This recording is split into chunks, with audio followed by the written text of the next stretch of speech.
কদিন থেকেই ভাবছিলাম কি রান্নাঘরটা একটু ঝাড়বো, তো একদমই মানে টাইম পাচ্ছিলাম না যে কখন রান্নাঘরটা ঝাড়বো। তো আজকে কিন্তু অল্প টাইম বের করে আর অনেকটা সকালে কিন্তু উঠে গেলাম রান্নাঘর যেহেতু ঝাড়বো সেই জন্য। তো আমি রান্নাঘরটা কিন্তু ঝাড়া স্টার্ট করে দিলাম।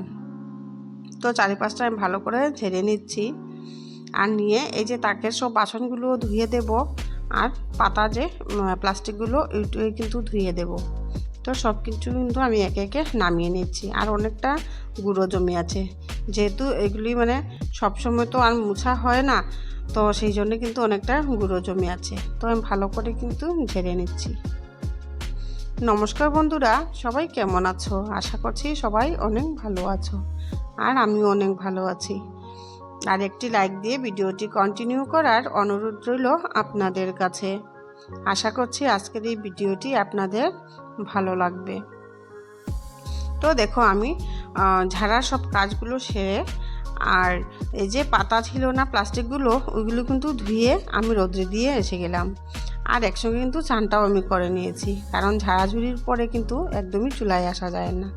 তো অল্প তাড়া ছিল, তার জন্য কিন্তু ঝটপট মানে চারিপাশটা ভালো করে পরিষ্কার করে আর নিচেটাও ভালো করে মুছে আর স্নান টান সেরে কিন্তু আমি চলে আসলাম।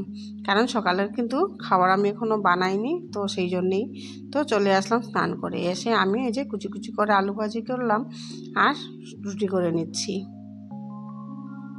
কারণ এগুলি কিন্তু কাজ করতে অনেকটা সময় লাগে। আর যেহেতু আমার রান্নাঘরের মানে কাজটা তো কমপ্লিট হয়নি, তো তার জন্য কিন্তু কাজগুলো অনেকটা বেড়ে যায়।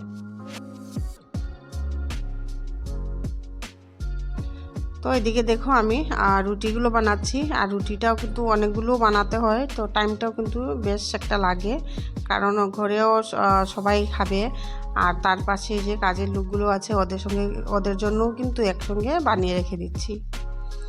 তো এই যে আলু ভাজা দিয়ে এবার বাবা আর মার খাওয়াটা কিন্তু বেড়ে নিচ্ছি, আর ওইদিকে চাটাও বসিয়ে নিলাম। তো একসঙ্গে আমিও কিন্তু খেয়ে নেব, কারণ ভীষণ কিন্তু ক্ষুধাও লেগেছিল। কারণ হলো মানে অনেকটা সকাল উঠে কিন্তু আমি এই কাজগুলো সারতে শুরু করলাম। আর তারপর কিন্তু আমি মিডলে কিন্তু আমি বাচ্চাদেরকেও কিন্তু স্কুলে পাঠিয়ে দিয়েছি।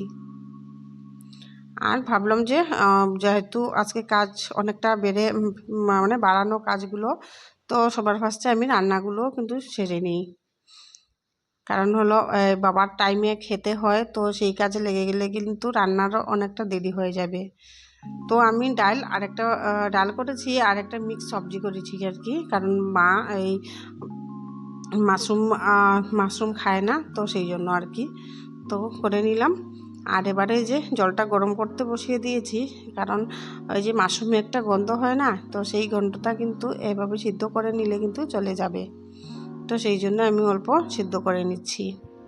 তো আমার সদ্য করা কিন্তু কমপ্লিট হয়ে গেছে। এবারে গ্যাসটাও আমি অফ করে দেব। দেখো কিভাবে কালারটা চেঞ্জ হয়ে গেছে জলের। তো আমি জল থেকে একবার ছেঁকে উঠিয়ে নিলাম কিন্তু, আর এবারে ভেজে নেব। তো তার জন্য বসিয়ে দিলাম কড়াই, আর তাতে দিয়ে দিলাম তেল। আর তেলটা গরম হয়ে যাওয়ার পর কিন্তু দিয়ে নিলাম এই মাশরুমগুলো। আর বড় যে মাশরুমগুলো ছিল সেটাকে কিন্তু আমি হাফ করে নিলাম, আর ছোটোগুলো আর এভাবেই রয়েছে।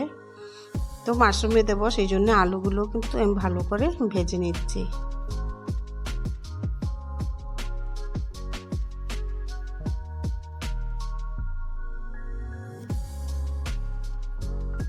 আর ভেজে নেওয়ার পর তারপরে আমি বাকি কাজগুলো আর কি করব, কারণ আজকে কিন্তু ভীষণ তাড়াহুড়ো করে আমি রান্না বাড়া কিন্তু করছি।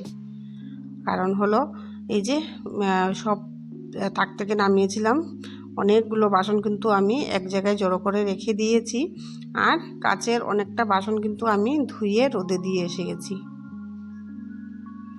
কারণ এগুলি ভালো করে জল না ঝরলে কিন্তু রাখতে একদমই ভালো লাগে না, এই প্লাস্টিকটায় আবার কিন্তু জলটা পড়ে যাবে। সেই জন্য আমি কিভাবে রান্নাঘর পরিষ্কার করি সেটাই কিন্তু তোমাদের সঙ্গে শেয়ার করার চেষ্টা করছি। জানি না কতটুকু কি শেয়ার করতে পারবো, তো আমি রান্নার কাজটা শেষ করে নিই।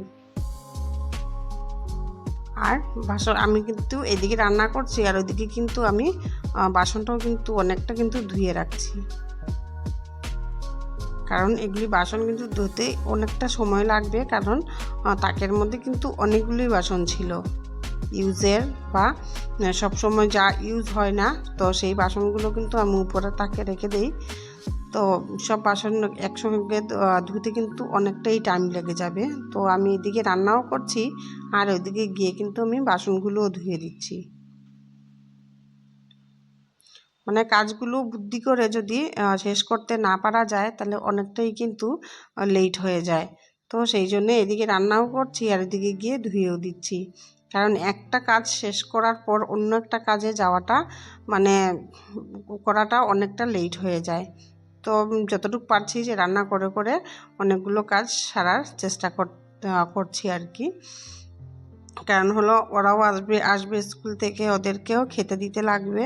তো সেই জন্যেই আর কি মানে ওরা আসার আগে যতটুকু আমি পারি তো মানে গুছিয়ে রাখার চেষ্টা করছি আর কি, কামটা সেরে রাখার চেষ্টা করছি। তো ধুয়ে রেখে দিলে কিন্তু ঝটপট এসে আমি বাসনগুলো গুছিয়ে নিতে পারবো। তো সেই জন্য কিন্তু ধোয়াটাই আমি ধোয়ার চেষ্টা করছি আর কি বাসনগুলো। তো এইদিকে তোমাদের সঙ্গে কথা বলতে বলতে কিন্তু আমার মাশরুম ঝুলটাও কিন্তু হয়ে যাচ্ছে, ভালো করে এবার কষিয়ে নিচ্ছি।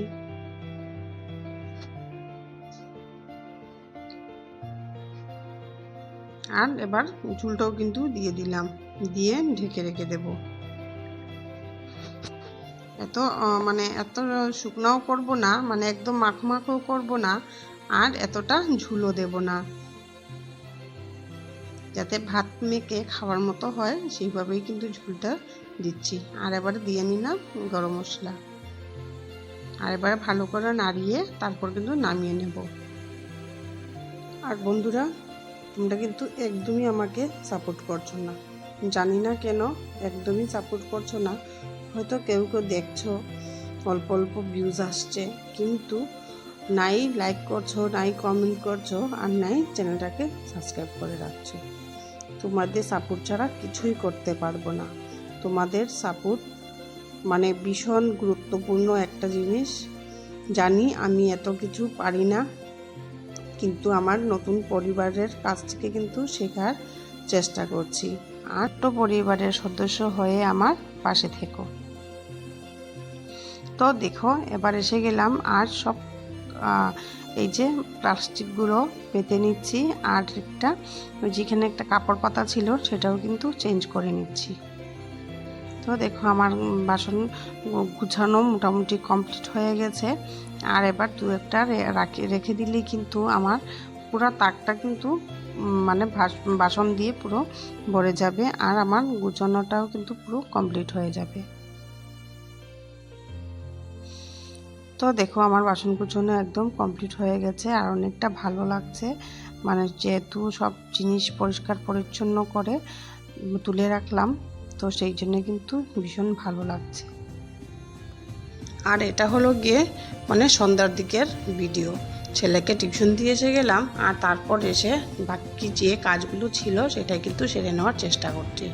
মানে দিনের বেলা এগুলি কাজ করতে অনেকটা লেট হয়ে যায় রান্না বাড়ার, তো সেই জন্যে কিন্তু এখন এগুলি করার চেষ্টা করছি। তো আমি সব মশলাপাতির কৌটোগুলো ধুয়ে দিচ্ছি, এগুলি ফ্রিজের উপরে থাকে, আর ফ্রিজের উপরের যে একটা কাপড় পাতা থাকে সেটাও কিন্তু চেঞ্জ করে নেব। তো দেখো আমার এগুলি ভালো করে ঘষে আর এবার ধুয়ে দেব। তো আজকে পুরো দিনটা কিন্তু আমার রান্নাঘর নিয়েই চলে গেল, আর শুধু এই বাসিঘরের কিছু কাজকর্ম করেছিলাম আমার ঘরের, আর রান্না বাড়া পরিষ্কার পরিচ্ছন্ন নিয়ে কিন্তু পুরো দিনটা চলে গেল। আর এবারে বেসিনটাও কিন্তু ভালো করে ধুয়ে নেব।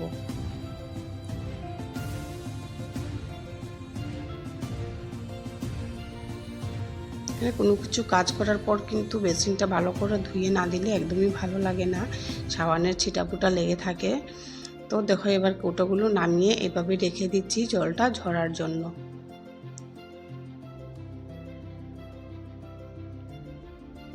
তো এভাবে রেখে দেব কিছুক্ষণের জন্য, তারপর এসে মুছে তারপর কিন্তু জায়গায় রেখে দেব। তো দেখো আবারও এসে পড়লাম, আর সব কৌটোগুলো এক জায়গায় জড়ো করে নিচ্ছি। আর এবারে ওই রেকটার উপরে একটা কাগজ পেতে দেব। আগে যে প্লাস্টিকটা ছিল সেটা কিন্তু ফেলে দিয়েছি।